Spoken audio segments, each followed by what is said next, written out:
All rise.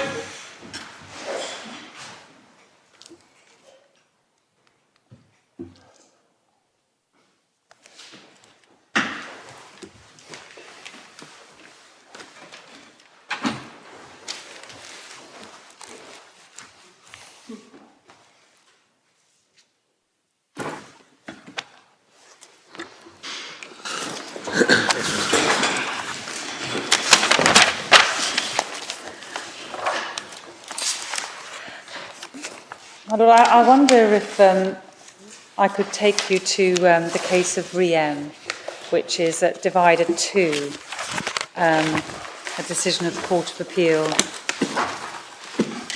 The President, Lady Justice Arden and Lord Justice Wall.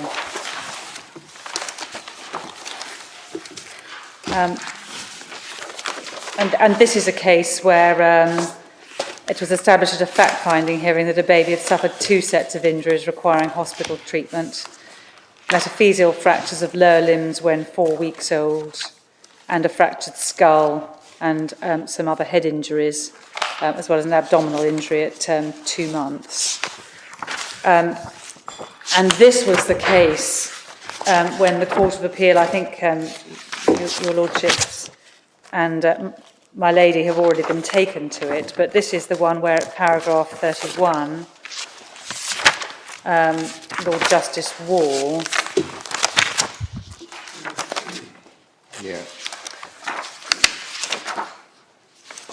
suggested that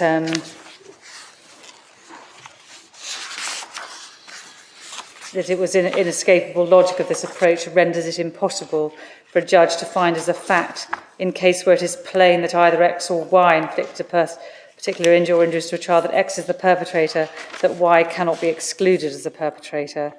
If the judge finds as a fact that X is the perpetrator, then X alone is the perpetrator. Such a decision has to be reached on the balance of probabilities. It was thus not open to the judge, in my judgment, to say that she found the mother was the most likely perpetrator, and then to go on to include the father as a possible perpetrator. And we would like to endorse, we'll ask this court to endorse that dicta of Lord Justice Wall, whilst accepting that is not a perfect solution, just as it is not a perfect solution that you cannot guard or protect a child against a particular sort of harm that's not been proved on the balance of probabilities. That is not a perfect solution, and this is not either. But what we say on behalf of the Guardian, that it is better to do this, either to find if you can on the balance of probabilities, or if you can't, to say that you can't, and not to have relative likelihoods or anything approaching that. We say that that is a worse solution than the other. Well, I can understand the logic of that yes, where a finding has been made that one person is a perpetrator, and by definition, the finding excludes the other potential candidate. And in many spheres of law, that would be an entirely appropriate approach, that it would be incompatible at a later stage to revisit that question. I just raise the query whether in the realm of child welfare one can afford to be constrained by legal niceties such as that. Because ultimately what one is about is deciding what is in the best interest of the child. Should you therefore be inhibited by a perfectly logical rule such as you articulate? Just as with what happens when you're considering whether to make a finding on evidence, in the round, we would say that it is better, taking into account child protection, better for child protection, in fact. Why is that? Well, but because there is a negative side to having apportionment, and that is that you don't create clarity. Don't create clarity. There's a lack of clarity. I know there's a lack of clarity if you can't decide who it is, but if you say, if a court says, right, that a finding is made that X is the perpetrator but Y is still a possible perpetrator, we say that imports lack of clarity into every single case, virtually. But why put lack or clarity at a premium in these circumstances? Because that makes it easier for everybody to work with the family in between the finding of fact hearing and the outcome hearing. And that is the instructions that I have from the Guardian in this case, and that is what she does, is work with perpetrators, and her instructions to us are that this is very difficult to work with 60-40 or such as we have. I suppose the question is ultimately whether ease of working or clarity are factors that should outweigh the neglect of a potentially pivotal factor. Well, perhaps there is another point as well, is that it might encourage lack of rigour in looking at perpetration. Would you accept that all the factual elements that go into the 40% will still be relevant? Yes. It's difficult because we're dealing with percentages, and finding a case in which a judge apportions percentages in this way is most unusual, and it's hard to imagine what situation one would... Yes, but if you if you take page 58, the various findings about the mother, stress, winding in a rough manner, gripping and so on, all those might still be in play potentially. Well, yes, of course. Not as to considering whether she was a perpetrator or not, but considering her care of the child. Yes, exactly. Yes, very much so. The risk factors can still carry on, of course. But you might have a case where actually there wasn't that sort of evidence, but there was a suggestion that mother had admitted something to somebody. Okay? Now, it might be decided that actually the probability is that nonetheless it wasn't her, it was father. That admission, or the alleged admission, would absolutely drop out of the picture totally, and absolutely you would have to ignore that. Yes, as long as, of course, the judge at first instance, the judge dealing with the fact finding, had analysed why she had said that. Well, he analyses it. He thinks, well, there's a very real possibility that it's mother. She did, after all, admit it, but more indicators against father, and so I think on the balance probabilities it's father. Yeah. I mean, it's not every time that you're going to be left in a position where you're going to have all the same risk factors still available to have regard to. No, there would be some you'd have to leave out of account because some risk factors might go to perpetration, and we'd say that you would then have to leave them out of account. But the admission would be unlikely to stand without some sort of some opportunity for the party concerned to deal with it. I mean, we put presumably to the party in the course of the hearing before the judge. And there'll be an explanation. The judge either accepts it or doesn't. Yes. And if the judge accepts it, well, of course, the admission falls out, I imagine. Yes, I mean, that's what we're saying. That's the kind of thought process. But forgive me, I'm not quite sure that I fully understand why it assists the process of discussion to have the matter as clear-cut as you say it should be. I mean, you were saying that, I think you say that ease of working with them, and I'm not quite sure I've grasped that. I think I do, but could you explain a little more what the point is? Well, that it is difficult for social workers, guardians, others to work with if they are working with a percentage system, for example, that says 40%, 60%, they're effectively dealing with an uncertain perpetrator case. So they feel that the person you're working with thinks that you think that I'm the perpetrator. Is that how it is? And the air is cleared if the judge has said the other way, that he's found that the other party is a perpetrator, and then you can discuss it on the basis that that part is concluded, and you're looking at the welfare consideration without it. Is that it? Yes, and also one of... I mean, I'm reluctant to be suggesting that a judge make findings when the judge is very uncertain, and I'm not suggesting that for 1 minute. But if the judge concludes that on the balance probably that he or she can make findings, and the finding is direct that X is the perpetrator, it also helps in challenging X. Yes. Because that is what child psychiatrists or adult psychiatrists or will challenge X. Yeah. There's nowhere to go now, X. Mm-hmm. This is what the judge has found, and that routinely does assist, not only in getting X to reflect, but on Y as well, if we're dealing with two. And that is something that not uncommonly happens. Well, it not uncommonly happens, does it, Ms. Judd, that X being confronted with the judge having concluded that on the balance of probabilities he or she did it, begins to make admissions. Yes. And those admissions bring something that the social workers can work on to say, well, how can we begin to protect this child from you? And similarly, if you're dealing with Y, to whom you can say, well, the judge has decided that X did it. What's your attitude to that? What are you going to do about it? How are you going to help us protect that child? And so on. This is, am I explaining what you meant? Your list is precisely right. Yeah. Exactly. Yeah. But of course, in the case of X, whichever of these solutions you adopt, there'll still be a finding against X. So you'll still be able to confront X if you're the social worker. But it... I mean, I could take a point about the 60-40, and maybe it isn't very sensible to have 60-40, whatever you do. Yeah. But the idea that you should, that one should simply treat, you did it as if you did it 100% and that's all there is to it, well, it might be good for lawyers, but it's odd in the great scheme of things.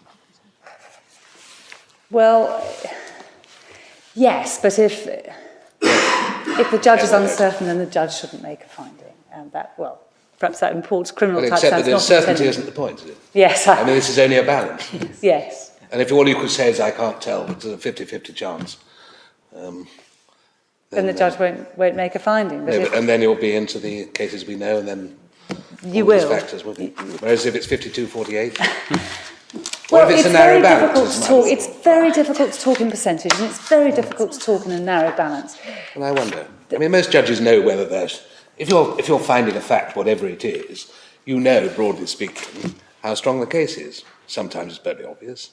Sometimes it's very narrow, as my Lord Brown put it earlier on. Yes, of course. And the factual basis of those two cases are quite different, or maybe.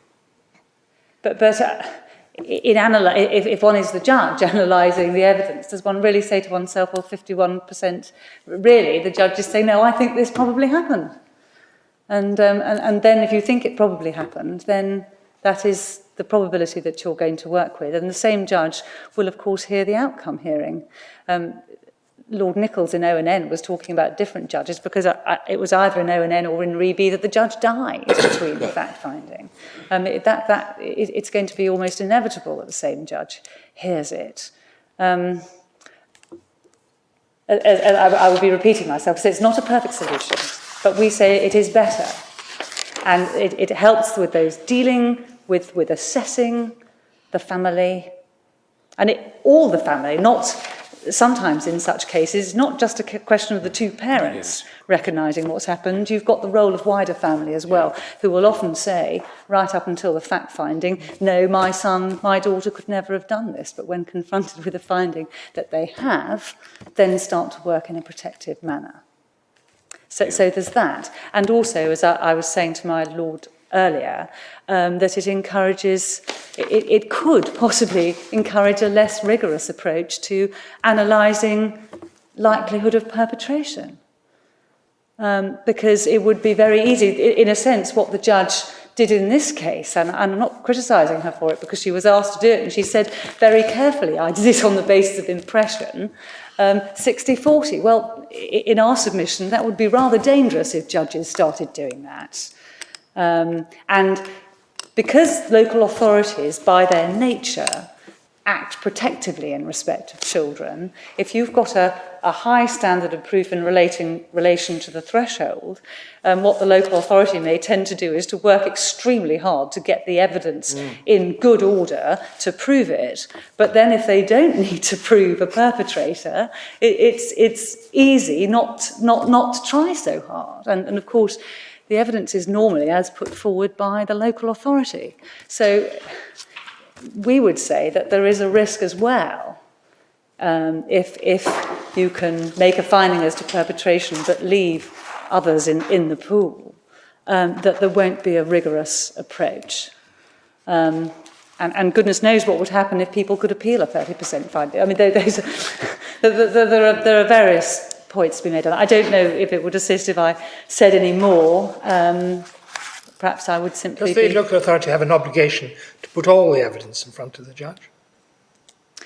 Yes, all relevant evidence, yes. Sorry? All relevant evidence, yes. All relevant. So the for and against both goes in front of it.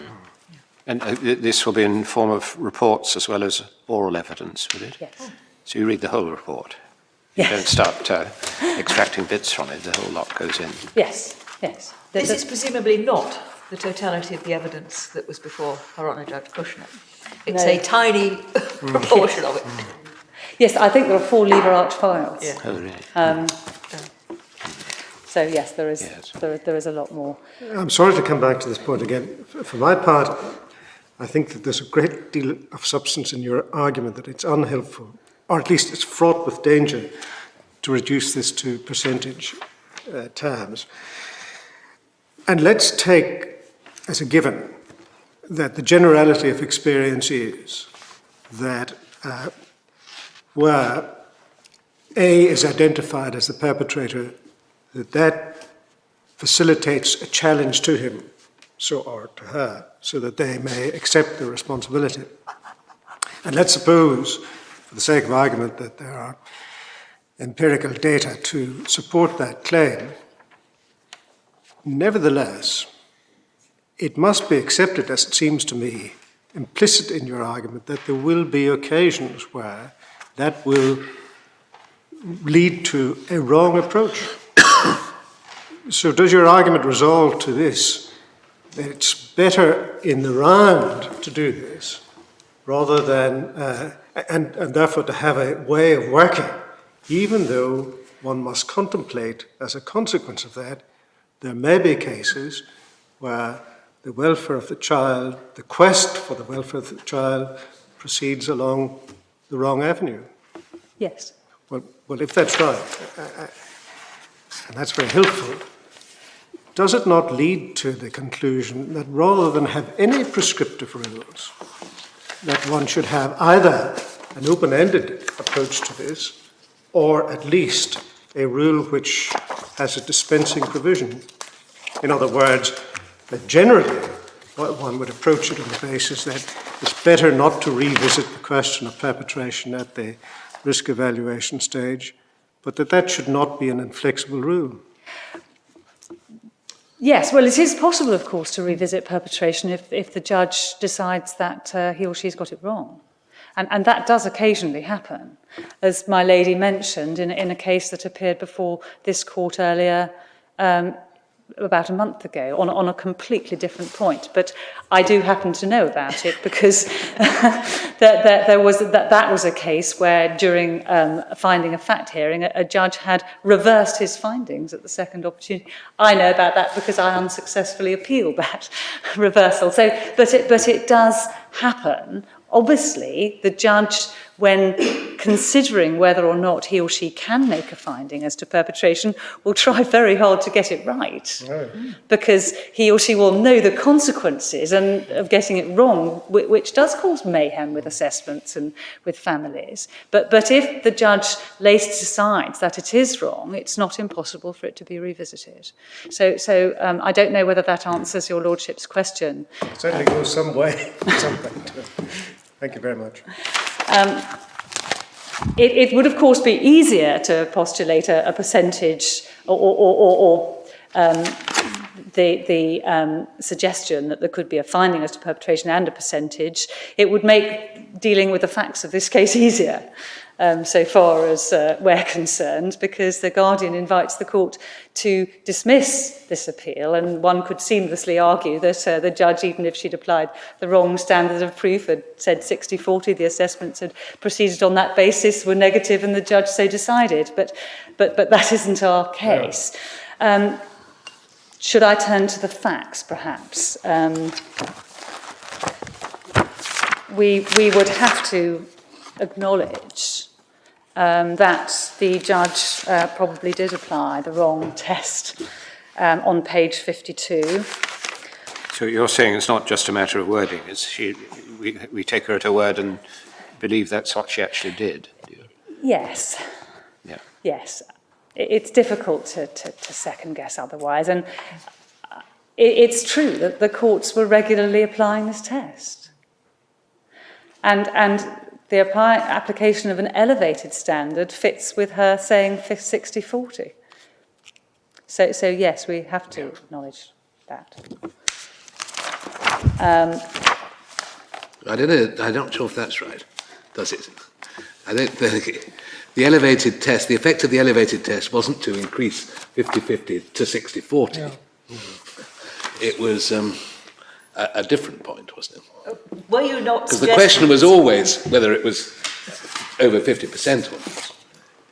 But it was what you had to put into the melting pot to arrive at it. But if she says 60-40, but I still can't make a finding, that suggests she was applying an elevated standard. Yeah. She's too close to call, really, from the elevated standard point of view. Well, that's how it seemed, and that's how we argued it. You see, I can actually understand why. If the consequence of a finding is that you treat the person who is not probably the perpetrator as, without more, not a candidate for consideration as a perpetrator in future, I can quite see the temptation on the judge actually to look for a higher test, a more stringent approach to the question of whether A is the perpetrator, because the inevitable consequence is that finally and completely and utterly exonerates the other. Of course, and that may be, of course, why that was adopted before EB. That's why it seems to me the logic is you either don't bother to find who probably is, because so long as there's a real likely possibility, at least that you are, that should be brought into account at the welfare stage. Or, well, your alternative is you just do it on a balance of probabilities and hang the consequences. Well, except, of course, that the judge will be very alive to the risk of getting it wrong and very careful and rigorous. That's what we say. Just looking at what the... Sounds a bit like a heightened test to me. Well, I wonder whether it is. I mean, you're just... about evidence. Yes, it just, exactly. You're just saying that, can I accept this piece of evidence or can I not? What are the other indications to rule it out and so on? So I do see this as a proper approach to the balance of probabilities test, but you've got to be very aware of the consequences in making sure that you get the evidence right and the assessment process properly in order. Is that? I think that's what you're really saying. That is what I'm trying to say. Mm-hmm. That I don't know if I've misunderstood. No, not at all. I mean, I think I probably Lady Hill's saying the same thing actually, but well, just one of the difficult, of course, it will. Finally and completely and forever exonerating is not the right way to put it, because that's not what happens. Because, as you said, some of the evidence and some of the factors which you will have taken into account in deciding on the balance of probabilities will be relevant to other risks. And that's usually the situation. Yes. And so one has to be fairly hygienic about what's relevant to what. Yes. But simply to say, oh yes, well then it all goes into a welfare mix, doesn't make your life any easier as a judge. No. Because you're still choosing between various alternative solutions for where this child's future should lie. And at some stage, you have got to find a set of rational, accurate as you can make it, reasons for doing X or Y. Taking the child away forever from the family, taking the child away for an indefinite period from the family, taking the child away for a short time from the family. The range of solutions is not infinite, but there are many there. And you have to be able to link the facts you have found Yes. in relation to this family to the propriety of the solution. So it doesn't help just to shift it all into the welfare. In fact, you've still got to be able to have some cause and effect. Yes, my lady, because you're going to have to make some difficult decisions. All of that is true. The question is whether you should exclude a particular factor from the mix as being legally irrelevant when it comes to the welfare stage, and that is the real possibility that the injury has in fact been caused by somebody else. And this solution involves doing that, declaring something to be illegally relevant, though at the same time the judge is saying there's a real possibility that the injuries were caused by X. And that seems to me to be very odd. I quite take the point that it's all very complicated and it's very difficult for the judge and so on. But if you're right, as you obviously are, that in 99 cases out of 100, say, or in the vast majority of the cases, it is the judge who decides the first thing and decides the rest, then that judge will be able to assess all these factors without excluding any particular one, and then decide what best to do after the professionals have had every opportunity to work with the people in the facts of the particular case. And in very, very many cases, it'll be perfectly obvious, actually, that when you reach the conclusion about who caused the particular injuries, it's pretty obvious that the other one didn't, really. And so... Yes, and there are going to be some cases where you really don't know, and the tragedy is of those cases, those are often the cases where the child can't go back to the family and has to be adopted, and that's a risk as well. Yes, I see that. There are simply no... There are lots of them, risks. Yeah. I mean, we mustn't think that taking children into care is the best solution for them in all cases where you have doubts about what's happened in their past. No, quite. That's why we're simply making the fact there has to be some link between what you have found and what you do. But what's your link between what this judge found and what you do in this case? Yes, and arguing that point in the law doesn't make it more difficult, because for the guardian's case, and we would accept that. But we do ask you to look carefully at what the judge's analysis of the factors. Perhaps best to start at the top of page 57, who caused the injuries. Perhaps before I start, could pose yet another possible difficulty with this judgment, is that the judge does not seem to actually look at who perpetrated the injuries. It looks as if she looked whether she could exclude either of them. Yes, it does read that way. Yes, and that's a further issue. Anyway. She asked herself the question on page 53, can the perpetrator be identified? But she doesn't seem to answer it.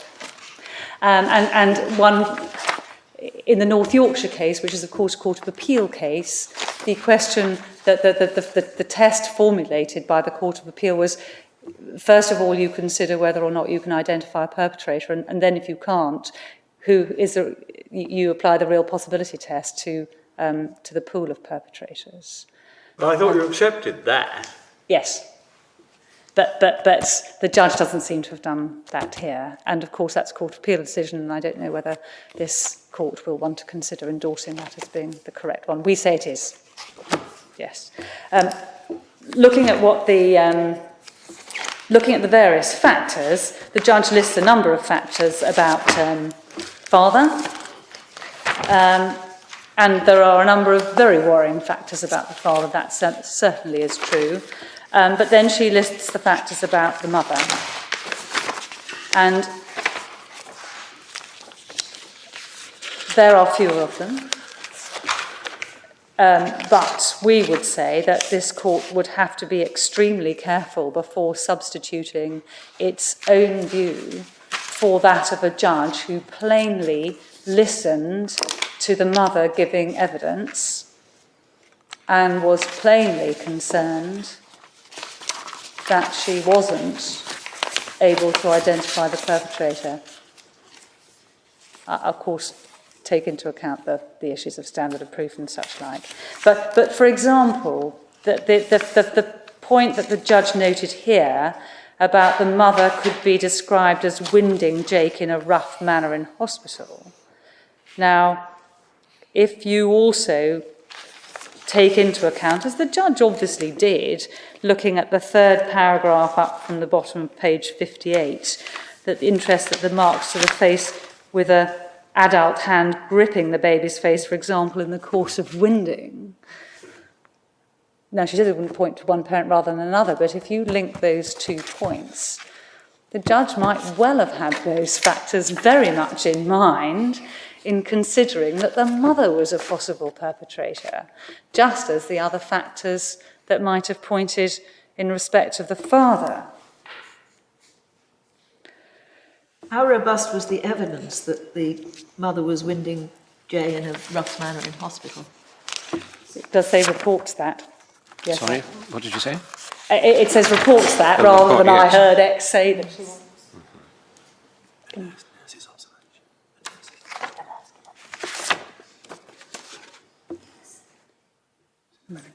In the, you may be hearing mine's right into this, but I think it's the only individual who was actually there at the finding of fact hearing in the medical records, presumably put to the mother. Yes. But no, that your ladyship makes a. Well, I make that point because it's a very good example of looking at the quality of the evidence. Yes. And how good was that? Well, maybe it was very good, and was it? Of course, the doctors didn't give evidence, did they? no. Are Yes, the people who gave evidence listed at page 41? Oh, thank you.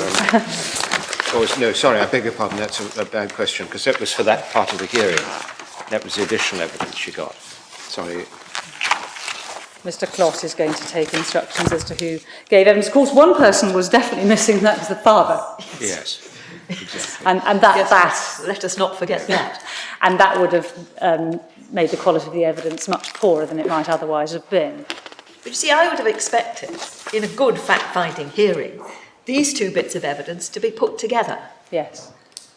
And it to be put to some medical witness.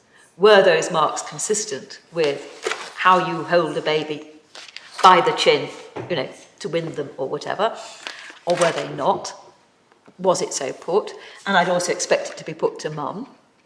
There is this report that you did that. What do you say about that? And what do you say about this?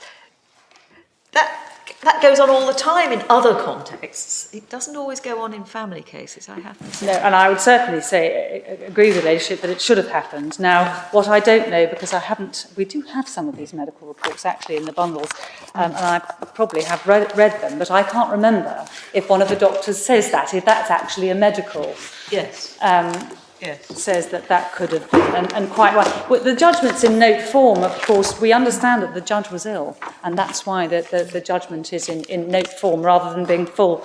And of course, although she lists factors, the judge, there's not a timeline, as it were. She doesn't analyse it in quite the way one would expect in a fuller judgment. I don't know if we can. Of course, there's an important factor that the judge doesn't list, which is the mother's impossible explanations. Yeah. Now, that is usually quite an important piece of evidence when you're considering these sorts of facts, that impossible explanations are put forward. And hers were baby pinching himself. Yes, and I think the judge does note that in her judgment, but it doesn't form into part of the list. Yes, the mother put forward that the baby pinched himself, and she also put forward that one of the injuries to the face might have been caused by him lying on a dummy. Yeah. And in fact, she may even have said that she saw him lying on a dummy and believed that had happened. Also, there was an explanation put forward that somebody else's child had done it the day before. So those are all factors. Another point that the judge was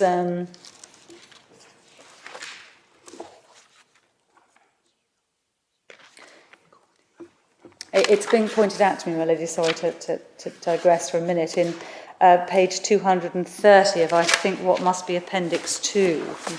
Yes, it is. Yeah. Oh yes.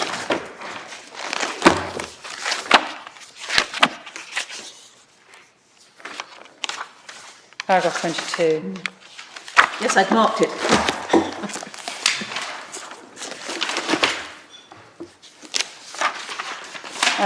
But we don't know where it says in the papers.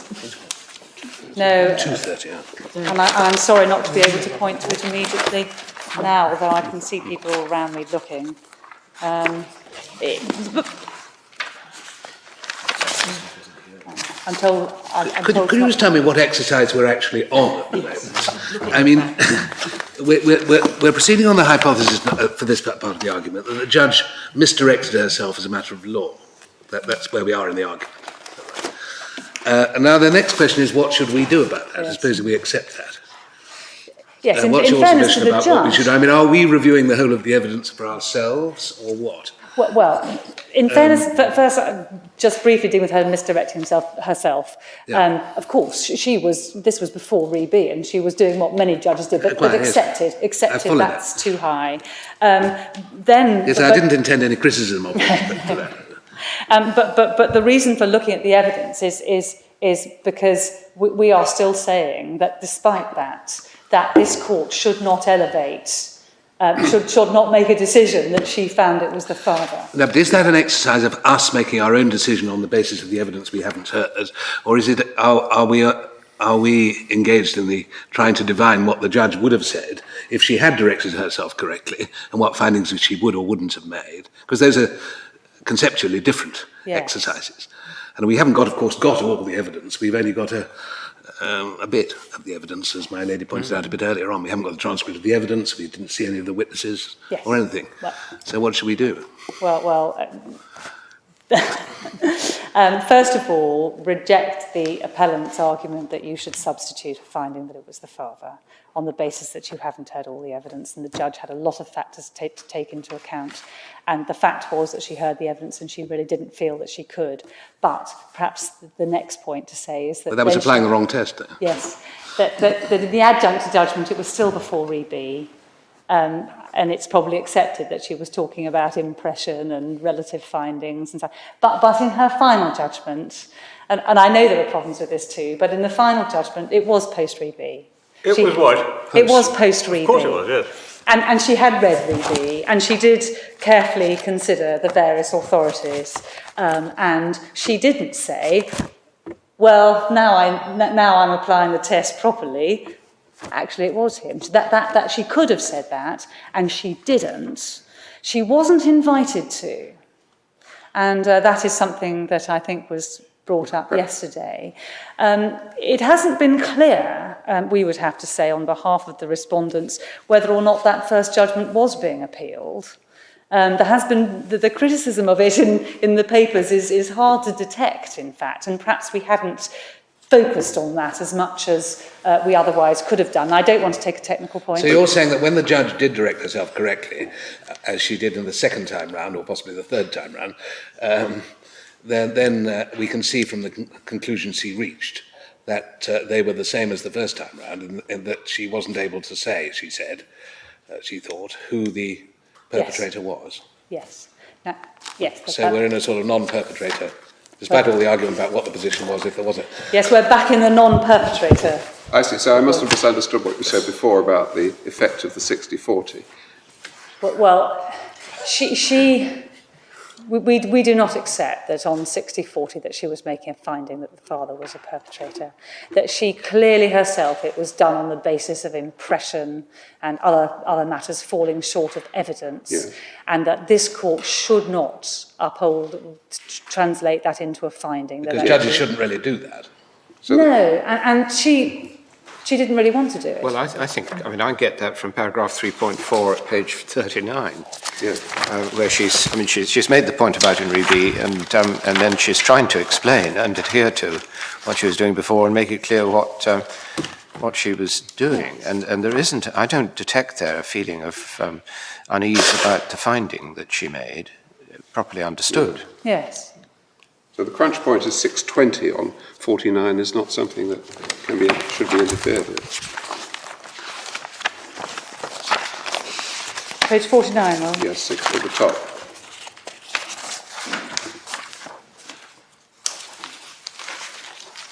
Yes. the judge is clearly leaving her in as a possible perpetrator. Now, it is possible, of course, that the judge, when dealing with the application of VB she does make some comments about various comments, the dicta being obiter.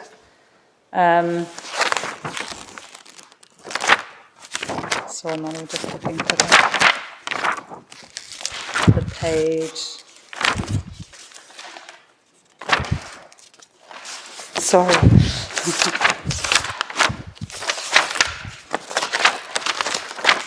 Now I'm looking for it, I can't find it. I was simply going to say that the fact that she talks about some of the comments being obiter should not... 215. Thank you. Oh, yes, yes. That's right. I suppose simply trying to anticipate arguments that might be raised against our assertion that once she had reviewed Reby and her own decision, she still didn't make a finding. It's possible, I suppose... I mean, surely all she meant by that was that once you're through the threshold point, which B was most directly concerned with, once you're into perpetrator, I mean, as Lord Clark pointed out, I mean, if you take literally what Lord Hoffman said, for example, I mean, it proves too much, because you could never be left with an uncertain perpetrator. You just couldn't have that situation. And I don't think anybody's disputing that you can have that situation. And she may also, I don't know, have been resisting the suggestion that you have to make a choice between one or the other. Right. In terms of a beauty contest, we wouldn't suggest that anybody in the House of Lords has suggested anyone could conduct a beauty contest, but she was rather resistant to being suggested that she should do that herself. And so that's really what we say, that is all that goes to. But it doesn't undermine her understanding of Reby and what the standard of proof meant. And she still said, I'm uncertain. And that is the judgment that your lordships should endorse, despite the earlier hiccups. Yes. I mean, I'm sorry, this is a bit basic. What is the actual ultimate logic in saying you absolutely have to make your mind up as to whether the child has been harmed to get through the threshold, but you don't have to make your mind up as to who the perpetrator is? I mean, what's the logic of that? I mean, as I understand it, what underpins the H, the majority in H, but the Section 31 threshold point is, well, there it is, Parliament has said that even if there's a real chance this is an abused child, you can't actually take it into care and remove it from the parents unless you pass the threshold and actually, on a balance of probabilities, can be satisfied this harm occurred. But I mean, if that is the correct approach to that, I mean, you know, why is it different at the next stage? Well, because at the first stage, if you don't prove harm, then the case goes. If you do prove harm, then the child has been harmed. And so you have a child who has been harmed, and therefore you have to, if you can't apportion, you can't decide who did it, you still have a child who's been harmed. So that's, in my submission, would be the logic. That you, for one, you have to make a decision, but that decision may mean that the case goes away. But in the second, you've got through the gate where a child has been harmed, and in some way you have to deal with that because you have to make a decision for the child in the light of the harm. Surely the distinction is that you're dealing with likelihood of harm in the second stage, as opposed to proof of harm. As my Lord has pointed out, I mean, there's a perfectly tenable argument that before you remove a child before you accept that the threshold has been passed, that you must establish that by conventional proof. Yeah. But when you come to deal with the question of likelihood of harm in the future, well, then that admits of a rather less rigid examination of the factors. Well, presumably that was the debate in H and re-H, Yes. and in which the House decided that you had to find likelihood on the basis of facts found. Does Lord Nichols not give the answer in re-ON? I mean, it was a matter for Parliament to decide what the threshold should be. Yeah. Well. And the threshold was chosen as you say, was there harm to the child, or this in relation to the first part of the section. And it was thought fair to both sides, and as he says in one of his judgments, that both sides of the arguments, as it were, the child on the one hand and the parents on the other, that you should have to satisfy that before the local authority could have the child taken into care or the court could order.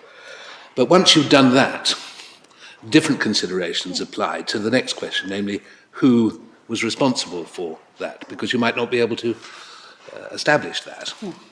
And since the welfare of the child is ultimately what you're interested in, Parliament decided to draw the line there. They could have said, the threshold could have been different. Yeah. They could have had the threshold at the second stage. You had to show that one of the parents was responsible, one of the carers was responsible, but they didn't do that. For what was no doubt regarded as good policy reasons by... Well, it's got to be. I mean, surely, unless I'm completely misunderstood, not only is it you've got to prove that the child is suffering harm, significant harm, but also that that is due to care given to the child. The attributable The condition, attributability which was dealt with in Lancashire exactly. A. So one has to have both those bits. Yes. At least you've got to get that far. And I mean, you will know this the language of this legislation far better than I do, but I mean, why in section 31(2)(a) do they talk about the harm which the child is likely to suffer? And that's, of course, where the child hasn't been, that you can see is likely to suffer there. And when one goes into section 1(3), any harm which he has suffered or is at risk of suffering. So is there any difference between likely and risk? And if so, what's the... Your Lordship refers to section 1(3) of the... 1(3)(e). Section 1 of the Children Act. Yes, 1(3)(e). Well, I think it's the House of Lords has dealt with that in re-N. Well, I'm sure it has, but if you could just tell me the answer. The same fact, you still have to do it on the basis of proven fact. Sorry, you have to prove that likelihood must be established on the basis of proven fact. My question is really, is there any difference between talking about the child being at risk of suffering harm or child being likely to suffer harm? No. Did we not say something about that in 3B? Maybe we did, I'm sure. Yeah, because that was... I think whether, yes, I have a feeling that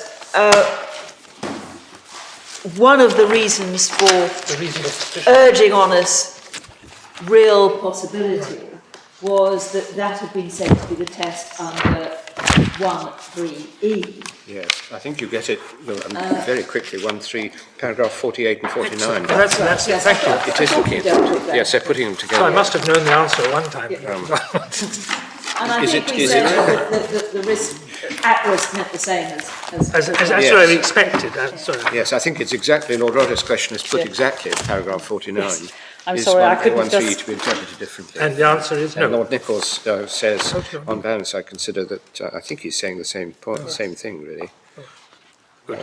That's fine. But we can look more closely at that. That's fine. I wish I could have gone straight to the passage. No, thank you very much indeed. Thank you. Well, unproven allegations are no more than that, and you don't look at unproven ones, but of course the degree of likelihood is probably the same degree of likelihood as under 31(2)(a. Yes. A real possibility such that cannot be ignored. Cannot sensibly be ignored. Yeah, exactly. I had a feeling that we'd said something about it. Well, can I assist any further? I'm still bothered about your reaction to the actual facts of this case. Yes.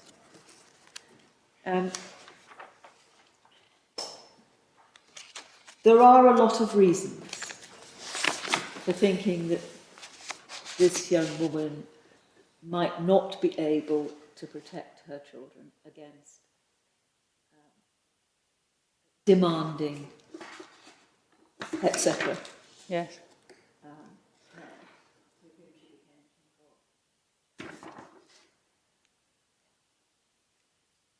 Are you saying that that ultimately is the reason which justified taking not only J, who had suffered harm, but also W, who has not suffered any harm at all, away from her?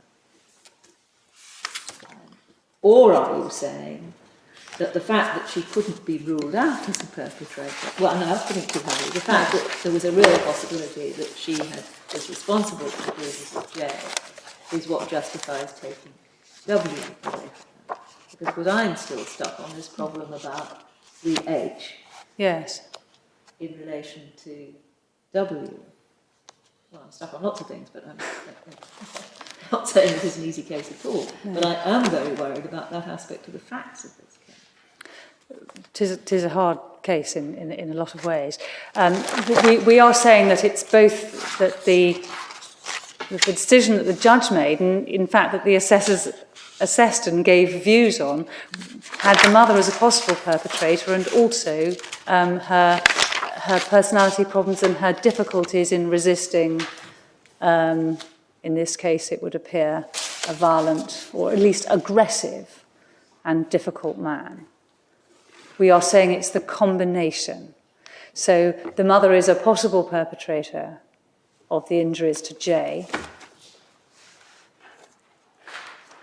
That, together with the findings of the assessments, which we're saying aren't as to propensity, but actually are an assessment of her as a personality as in the light of what's happened to her son. Those 2 points taken together mean that W is at risk of suffering harm. J, of course, having suffered it. So yes. The threshold is met. How different is she from millions, thousands, other young women situated as she is? Well, it's a hard case, and one can't lose when one comes into it and reads it and sees that there's some bruising, probably occurred on one occasion, and she's lost both children. That is a point that is very much alive in the Guardian camp, if I could say it like that. It's something that the Guardian has been very aware of, and one can see that this mother has been assessed by a lot of people. And the other hard thing about it is that she's tried so hard and she's done so well in so many respects. She's just been found to be inadequate, really, in effect. Well, and of course, the baby was only 4 or 5 weeks when he did suffer these injuries, and yes. Although they're not at the top end of the scale, what led to them and what could follow from that? Yes. And so she was very carefully assessed by a social worker, by an independent social worker, by the Guardian, and by she was psychiatrically and psychologically assessed. And we have the later report, which actually Ms. Grocott referred to at the beginning. Do you have any particular point to make on that? I don't think we need to look at it anymore, but that's part of what's in your reasoning, is it? That's right, yes. That all these different individuals, first of all, found the mother, although very affable and on the face of it cooperative, really not telling them the truth about what was going on. That was one problem. Is the time scale for the time that Jay was taken away to the final judgment normal, 18 months? It's a long time, although timescales are longer than would normally be. That it's not unusual for it to be a year. It shouldn't be, but it is. But this case was bedeviled by problems, not of anybody's particular making. In fact, there were problems with listing, and the mother was ill, and that circumstances entirely beyond her and anybody else's control. So obviously there were a long time.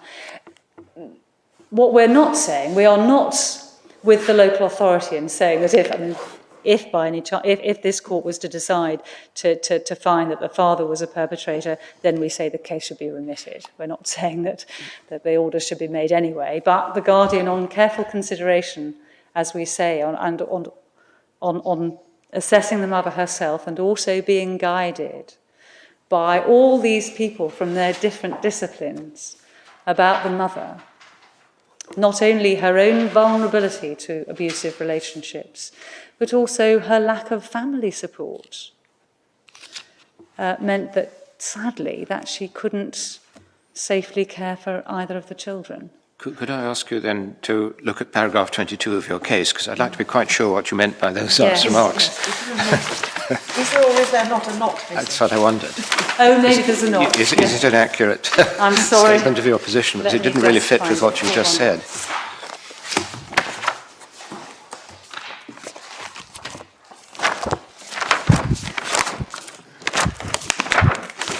It's just 22. At the very end of the case, paragraph 22.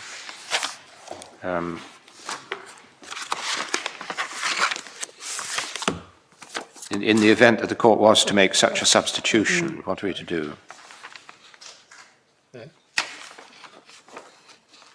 Are you suggesting we should remit back or not? I thought you were saying not. No, if you were to substitute a finding that the father was the perpetrator, yes, then we say that the judge's decision should not stand. It right. has to go back to her. I follow. Okay. Because the fact that she was a possible perpetrator formed part of the judge's reasoning and part of the assessor's reasoning as well. So it really has to go back then, you say, if we reach that position? Yes, if this court decides to substitute. Right.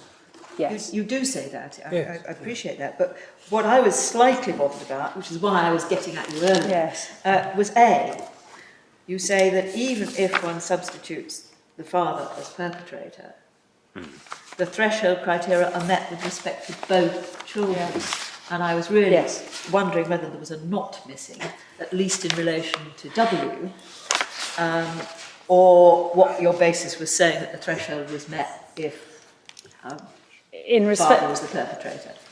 In respect of J, obviously there's not an issue, but in respect of W, because the mother has had a child who was injured by her partner whilst in her care, and given that fact and the assessments that have been of her vulnerability to abusive type relationships, yes, and her inability to be frank as well. Those two found the basis of a threshold that W is likely to suffer significant harm. Yeah. That. Yes. I'm sorry I didn't deal with that earlier. And the rest of it follows from there. Yes.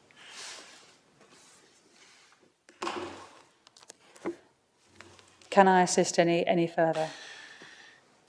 I don't think so. Thank you very much indeed. Mr. Kloss, do you have anything you'd like to add? Thank you. Well, Mr. Hayden. Well, may I very briefly respond to the last he poses question. If we are right, and this mother was not in truth still in the frame as perpetrator of these injuries, and the father was the perpetrator of these injuries, would we really be saying that this is a case for adoption of both these children now? Because that is our submission, is what we have to confront. Does this cluster of flaws of personality, or the dysfunctional family from which this mother is said to come, form a basis upon which, if we may say so, in 2009 we deprived children of the opportunity of remaining with their parents? Because that is what we are talking about ultimately, the children's rights. And may I take you to one last case, and I think this will be a case that perhaps we can all agree with the sentiments. It's the judgment of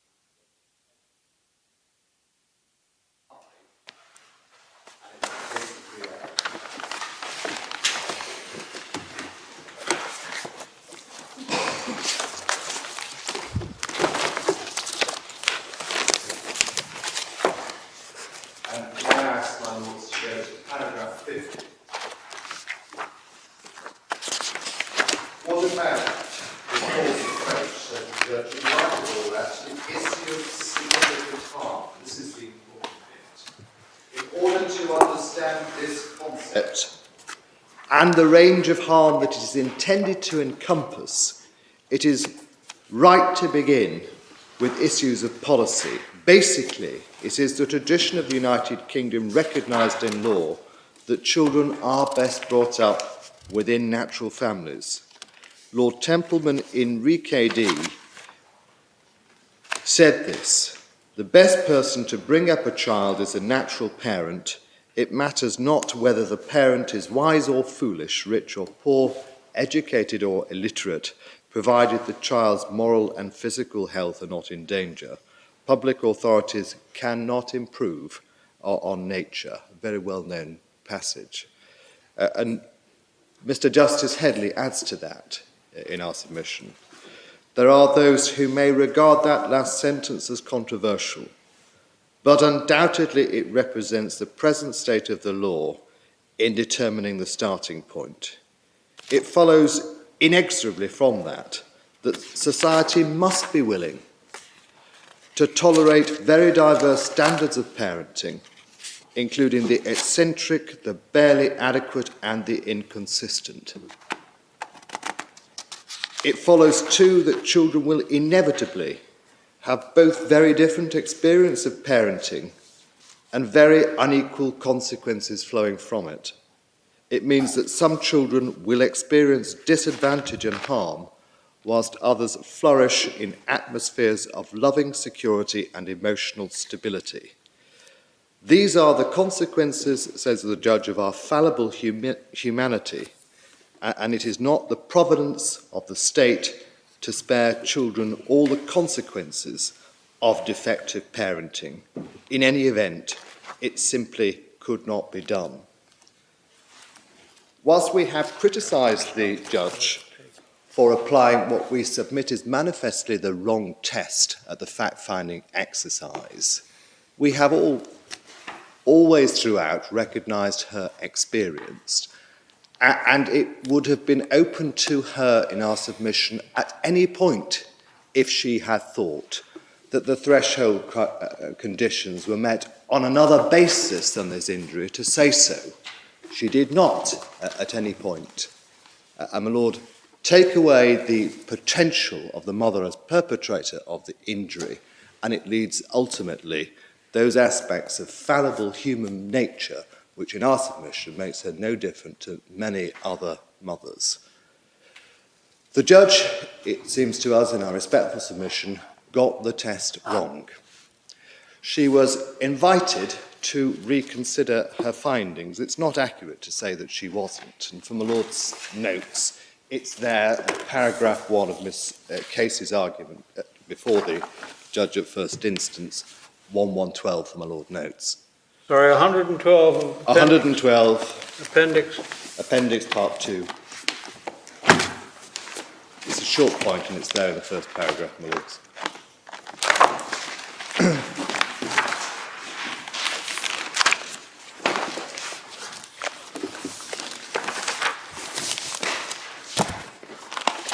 Yes. And Lords, we have seen thereafter that the judge was referred to the test, to the speech of Baroness Hale, upon which she did not comment at all, and to the speech of Lord Hoffman, which she distinguished as obiter. In our submission, she either never applied the test, or we cannot be satisfied that she did on the evidence that we have before us all. On that basis, my Lords, we invite the court, as we have submitted, to consider the logic of the judge's analysis and to either conclude that it is clear that she was finding on the test the balance of probabilities 60-40, for what does that mean? That the father was the perpetrator, in which case the welfare future of the children must be reconsidered. Alternatively, one can't I'm being difficult. I mean, I didn't read this that you've just shown us here at 112 as a criticism of the first paragraph of page 52. I was simply referring, my lord, to that document to show that the court had in fact been invited to revisit the findings, because it was, I think, contended by Ms. Judd that the court had not. That the court plainly was. But the invitation was on the basis that, here it is, 60-40 has been said, 60-40 equals balance of probabilities, end of story. That doesn't meet the judge's point that this wasn't, so to speak, a 60-40 on the evidence, it was a 60-40 hunch. We raise it in this context, my lord. We submit, and it seems with respect to be largely accepted, that the judge had applied the wrong test at the fact-finding hearing.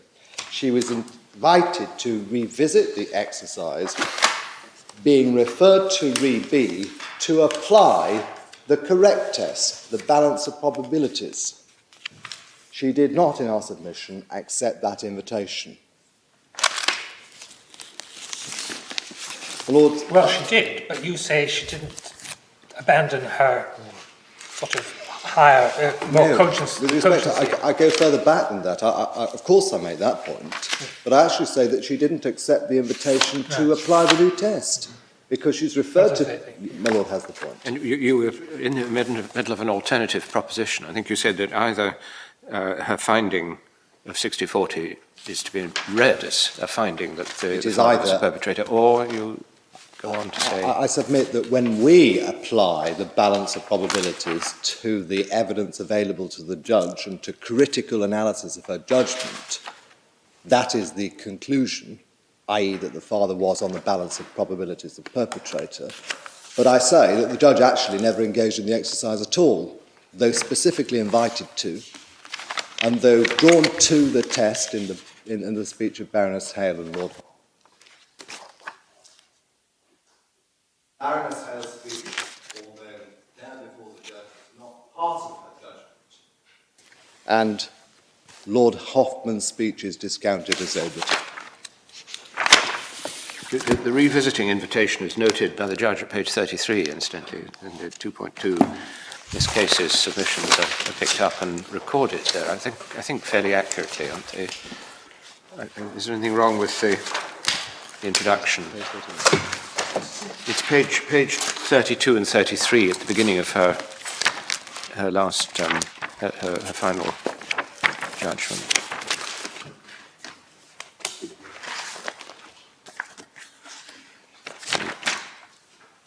Yes, I mean, what I'm saying is that one goes through to page 34, looks at paragraph 213, where Miss Case is drawing the judge's attention to the test, yes. And it is there in that following paragraph that the test is apparently 2.4, 2.15, apparently not applied, apparently discounted, characterised as a beauty contest, yes, and said at best to be obiter. Right, I see. Difficult to see how the judge thought she had to... She's saying, I am not applying this test, in effect, because it's obiter.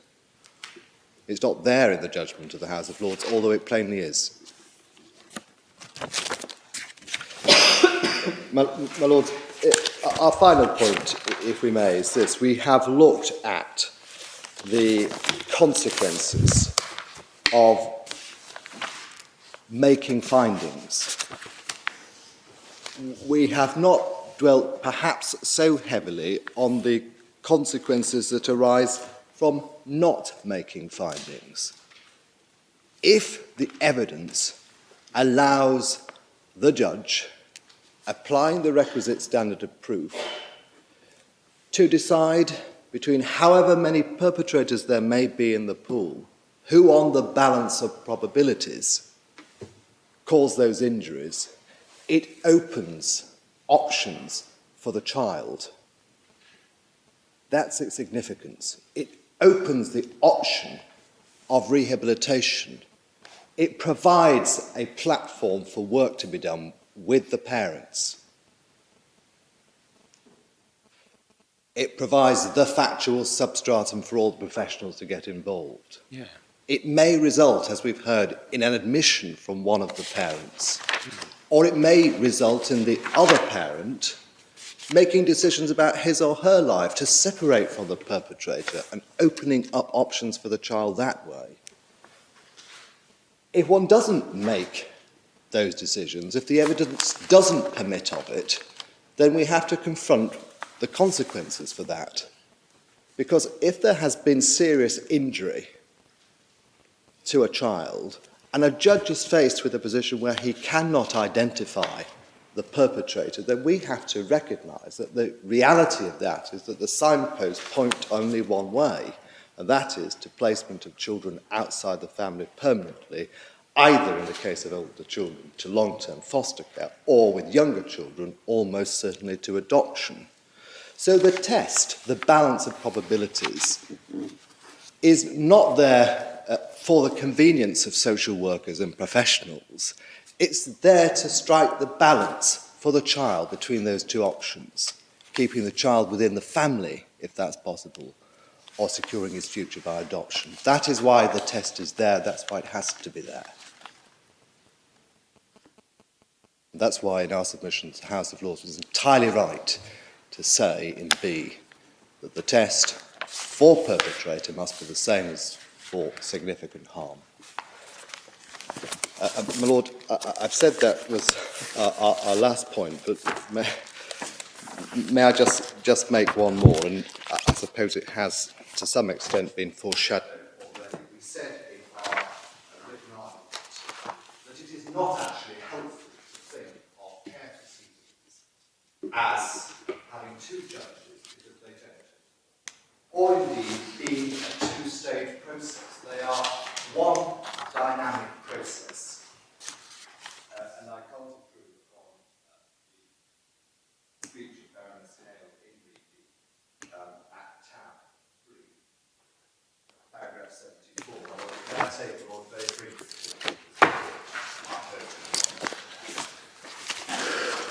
Paragraph 74. Okay. Paragraph 74 at tab 3. Yes. Care proceedings are not a two-stage process. The court does have two questions to ask. Has the threshold been crossed? If so, what will be best for the child? But there are many cases in which a court has two or more questions to ask in the course of a single hearing. The same factual issues are often relevant, as we've seen, to each question. On some factual disputes may be relevant to the threshold, while others are relevant to the welfare checklist. The safety net to address my Lord Kerr's anxiety is that in determining X is the perpetrator on the balance of probability is the very dynamic nature of the proceedings themselves, because these issues are visited and revisited in the course of dynamic assessments for stage 2 when the court comes to endorse whatever the plans are for the local made by the local authority. Lords, those are our suggestions. I don't know if I can assist. Well, thank you very much indeed.